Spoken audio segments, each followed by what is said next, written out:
내가 원하는 것보다는 상대방이 원하는 것이 무엇인지, 그들이 갖고자 하는 것이 무엇인지, 그들이 성취하고자 하는 일을 어떻게 하면 도와줄 수 있는지에 대해 먼저 생각해 보는 것이 어떻습니까? 다른 사람들의 욕구와 열망을 불러일으킬 수 있는 사람은 전 세계를 자기 편으로 만들 수 있지만, 그렇지 못한 사람은 외로운 길을 가게 된다고 합니다.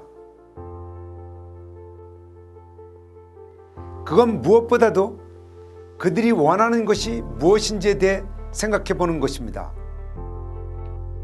미국의 위스콘신 대학 매니지먼트 연구소에서는 동기부여에 대한 회의를 마치면서 한마디 말로 결론을 내렸습니다.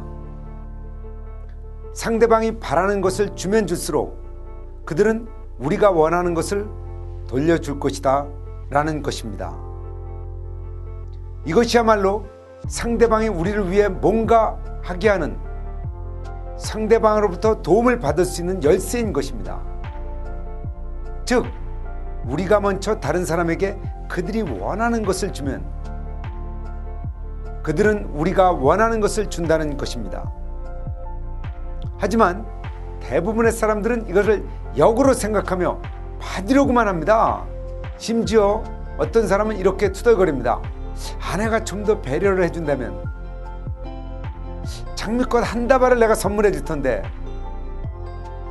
또 경영자는 경영자로서 칭찬받고 싶고 실력을 인정받고 싶어 합니다.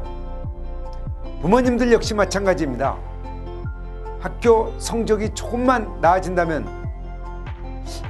나도 아이들에게 큰 희망을 가질 텐데 하고 불만을 토로합니다. 이들은 모두 원칙을 거꾸로 이해하고 있는 것입니다. 남편은 우선 한아름의 꽃바구니를 먼저 아내에게 선물하면 아내는 남편에게 지금보다 훨씬 깊은 애정을 보일 것입니다. 또 경영자는 종업원의 장점을 먼저 칭찬하고 실력을 인정해주면 직원들은 지금보다 더 열심히 일을 할 것입니다. 부모 또한 자녀에 대해 먼저 자신감을 부여해주면 아이의 성적은 쑥쑥 올라갈 것입니다. 이것이 세상사입니다.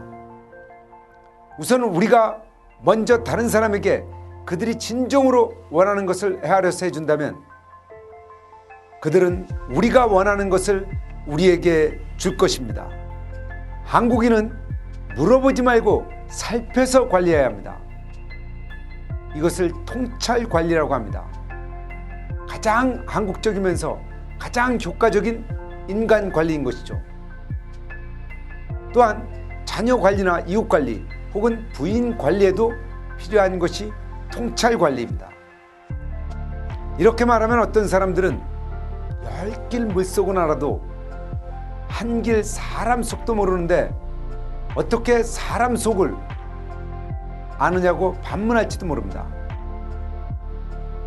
그러나 생판 모르는 사람이 아니고서는 살펴보고만 하면 다 알 수 있습니다.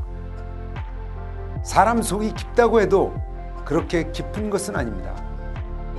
예를 들면 저 사람 부모가 어떻게 되었으니까 이런 게 필요하지 않을까 하는 마음이 든다면 물어보지 말고 자신이 해줄 수 있는 데까지 해주면 됩니다. 그러나 일을 해주고 나서 내가 해줬다는 얘기는 하지 말아야 합니다. 누가 해줬는지 모르는 사람은 이 세상에 없기 때문입니다. 다만 일찍 아느냐 늦게 아느냐의 차이가 있을 뿐입니다. 늦게 알수록 관리 효과는 더욱 커지는 것이죠.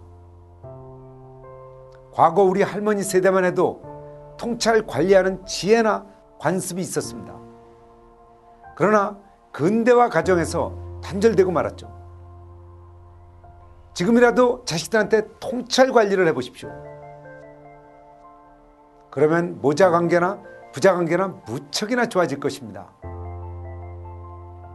따라서 상대방의 마음을 잘 이해해주고 그들이 원하는 것이 무엇인가를 파악해서 그것을 갖게 해주는 것,